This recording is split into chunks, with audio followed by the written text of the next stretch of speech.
नुपूरला आरोग्य विमा खरेदी करायचा आहे, पण तिला याबद्दल जास्त माहिती नाहीये. म्हणून तिने मेडिक्लेम संदर्भात माहिती वाचायला सुरुवात केली. पॉलिसीमध्ये असणारे अनेक नियम आणि अटी, कठीण शब्द यामुळे तिचा गोंधळ उडालाय. ही माहिती किचकट असल्याने अनेक लोक पॉलिसी संदर्भात डिटेल माहिती जाणून घ्यायला टाळाटाळ करतात. पॉलिसी खरेदी करताना coverage, premium, policy limit, claim, renewal आणि टर्मिनेशनची प्रक्रिया समजून घेणं अतिशय महत्त्वाचं आहे, असं मत आरोग्य विमा तज्ज्ञ भक्ती रसाळ यांनी व्यक्त केलं आहे. पॉलिसी ब्रोशरपेक्षा पॉलिसी डॉक्युमेंटमध्ये असलेले नियम आणि अटी समजून घेणं अधिक महत्त्वाचं आहे. पॉलिसीबद्दल जाणून घेण्यासाठी तुम्ही की डेफिनेशन सेक्शन पासून सुरुवात करू शकता. यामध्ये पॉलिसीमध्ये नियम आणि अटींची सविस्तर माहिती तुम्हाला मिळेल.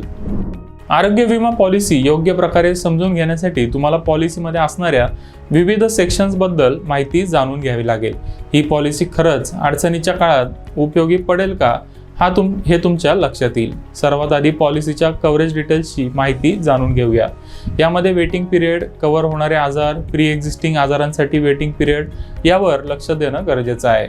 पॉलिसी खरेदी केल्यावर लगेच सगळे आजार कव्हर होत नाहीत. वेटिंग पिरियड 3 प्रकारचे असतात, त्याबद्दल आता जाणून घेऊया. पहिला आहे इनिशियल वेटिंग पिरियड. सहसा सर्वच आरोग्य विमा प्लॅनमध्ये 1 महिना किंवा 30 दिवसांचा वेटिंग पिरियड असतो. या दरम्यान अपघात वगळता इतर कोणताही क्लेम मिळत नाही. दुसरा आहे सध्याच्या आजारांसाठी वेटिंग पिरियड. आरोग्य विमा घेताना जर तुम्हाला डायबिटीस, ब्लड प्रेशर सारखे काही आजार असतील तर त्याला प्री एक्झिस्टिंग डिसीजेस असं म्हणतात. याचा क्लेम पॉलिसीचा काही ठराविक कालावधी संपल्यानंतरच मिळतो. IRDAच्या नियमानुसार हा कालावधी 48 महिन्यांपेक्षा जास्त असू शकत नाही. तिसरा आहे काही विशेष आजारांसाठीचा वेटिंग पिरियड. काही इन्शुरन्स पॉलिसीमध्ये काही आजार आणि ऑपरेशनसाठी वेटिंग पिरियड असतो. उदाहरणार्थ जॉईंट रिप्लेसमेंट सर्जरीसाठी 3 वर्ष, मोतीबिंदू ऑपरेशन आणि किडनी फेल्युअर कव्हर करण्यासाठी 2 वर्षांचा वेटिंग पिरियड असतो. या आजारांचा किंवा ऑपरेशन संबंधित कोणताही खर्च वेटिंग पिरियडमध्ये मिळत नाही. वेटिंग पिरियड नंतर तुमच्या पॉलिसीमध्ये कोणकोणते आजार कव्हर होतात आणि कोणते नाही ते समजून घ्या. काही आजारांना पॉलिसी बाहेर ठेवलं जातं. उदाहरणार्थ adventure sports, cosmetics, weight loss सर्जरीचा खर्च पॉलिसीमध्ये मिळत नाही. या ट्रीटमेंट दरम्यान काही कॉम्प्लिकेशन्स झाले तरी त्याचा कव्हर ग्राहकाला मिळत नाही. यानंतर पॉलिसीची लिमिट किंवा सब लिमिट जाणून घ्या. पॉलिसीमध्ये असणाऱ्या सर्व सब लिमिटवर लक्ष द्या. ही सब लिमिट हॉस्पिटलच्या रूमचं रेंट, ॲम्ब्युलन्स चार्जेस आणि हॉस्पिटलमध्ये दाखल होण्याआधी आणि नंतरच्या खर्चावर लागू होतात. पॉलिसी खरेदी करताना हप्ता कधी भरायचा म्हणजे वार्षिक किंवा 6माही हे जाणून घ्या.